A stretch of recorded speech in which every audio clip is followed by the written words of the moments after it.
Well, it's with a touch of sadness that we come to the Mildura Cup final program of 2016. It's the last regional feature of the season and one of the most anticipated every year to have a great carnival up there in the Hectoryjayjay. I can't wait to get up there for this amazing program. The Cup is fantastic, but as always, the Mark Gurry and Associates final also a great race. The Mildura Guineas is unbelievably exciting. Can't wait for that race. Great clash between some gun locals and also some invaders, and even the Mildura Working Men's Club Pace Final. Let's get into all these races because they comprise the quaddie. The first leg of the quaddie is the Group 3 Mark Gurry and Associates Final.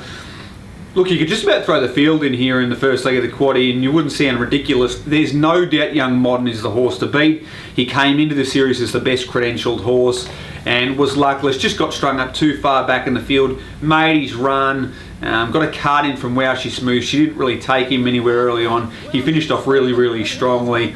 He can either sit back and try and do that again, Gavin Lang with Young Modern, or he can make a mid-race move here. I think either way he's definitely the horse to beat, and he should be benefited big time by a huge amount of gate speed off the front line.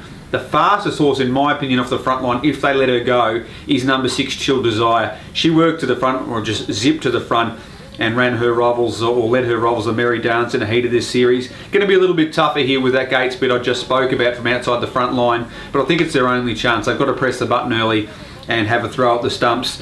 Other horses I'd be including in staggered up quads. Adam Cartwright's still $11 from the pole marking draw despite winning a heat of this series. That's got to be good value. He was a great 2-year-old. He was sparring around with Yankee Rockstar once upon a time. So the ability's there. He's got the draw. He's got some gate speed. He's got to be somewhere in the mix. Emmanuel, if he finds the front, he's almost going to be the horse to beat. If he gets caught parked again, he's just somewhere in the mix. He's quite short at the moment, $2.80 with TAB. But you'd also be including in even more staggered quads horses like Hell of a Way and even Mr. Harry and McCleary, who's got good gate speed as well. But Young Modern on top in the Mark Gurry and Associates. The second heat of the Mildura Cup night quad is that Mildura Guineas I spoke about earlier. Amazing race. The 3 gun locals in Fortitudo, Mr. Magic Man, and probably the best of them in Tipitinia, who won the Northern Region Pacing Championship final recently against some wonderful invaders. I think I've got a moral here. I think it is number 6, Hickstead. Has just devastating early speed. I think it'll spear across these within 150 metres. And in 2 of 4 Victorian runs since emigrating across from New Zealand, he's been able to fire to the front, dictate terms and run home a really quick last half. If he does that at Mildura, he'll just win for mine. I'm not sure what price they're going to offer up. I think he might be around $2.50. Hopefully we get even better than that because I'm very confident that Hickstead will get the job done. But there's stacks you want to be including in multiples, and if you want to stagger up your quads as well.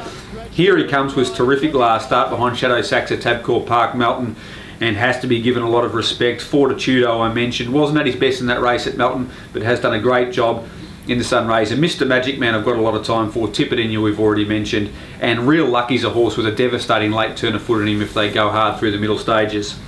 The third leg of the quad's the big one, the Park Douglas Printing Mildura Pacing Cup Final at Group 2 level, 60k on the line, and my old favourite, Hectoryjayjay, or Hectoryjayjay, I think he'll get the job done here. He was terrific first up for David Aiken.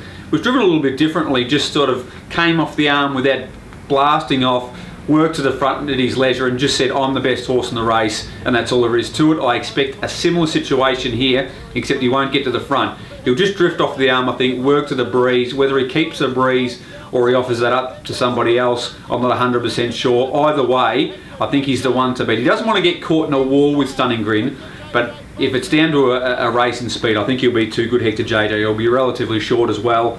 Only 2 dangers for mine.